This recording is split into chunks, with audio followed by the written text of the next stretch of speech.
আমাদের যে শিক্ষা ব্যবস্থা তথা দাঁড়িয়ে গেছে।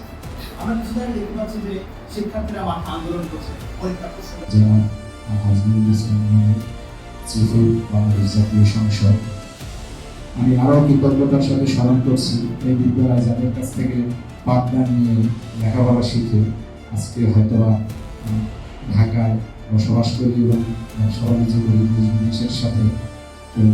এবং তাদের ভিতরে যারা চলে গেছেন আমাদের শিক্ষকদের ভিতরে তাদের রুহের আত্মার মাত্রা কামনা করি, যেন আল্লাহ তাআলা তাদেরকে বেহেশতের সর্বোচ্চ মাকাম দান করেন।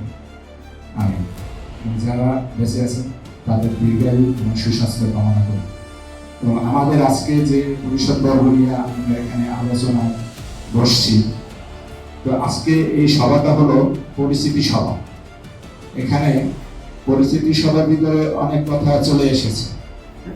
তো যেহেতু অনেক কথা চলে এসেছে, অনেক দাবি দেওয়া আছে, তো আমারও একটি কথা বলতে হয় এবং কিছু সিদ্ধান্ত নিতে হয়। আমি যেহেতু ঢাকায় থাকবো, আমারে আপনারা অতটা রেগুলার পাবেন না। আমার সাথে মিটিং, বেশিরভাগ মিটিং করতে হবে জুম মিটিং, মানে অনলাইনে মিটিং করতে হবে। এবং যদি স্বাক্ষর লাগে হয়তো আমি একদিনের জন্য এসে স্বাক্ষর করে আবার যেসব কাগজপত্র আছে সেগুলো। আমি আমাদের যখন এই বিদ্যালয়ে আমরা লেখাপড়া করেছি তখন এই বিদ্যালয়ের যে শিক্ষার মান ছিল সেই শিক্ষার মান এখানে